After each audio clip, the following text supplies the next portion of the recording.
Ойыншылардың санына шек қойылмайды.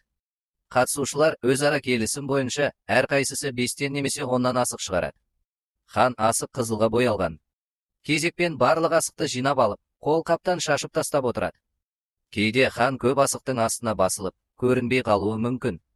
Мұндайда асықты иіріп, хан қара басты деп жариялайды. Сол сәтте ойыншылар асықтарды бас салып, талап алады. Ал егер хан бөлек, ашық жатса, иірген бала хан мен басқа асықты ата бастайды. Мысалы, хан бүк түссе, онда хан мен бүк жатқан асықты, шік түссе, шік жатқан асықты ату керек.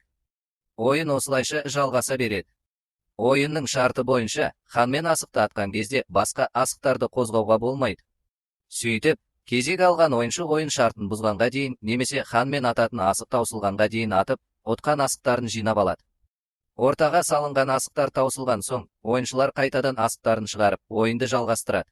Бұл ойын ептілік пен шапшаңдықты, байқампаздықты қажет етеді.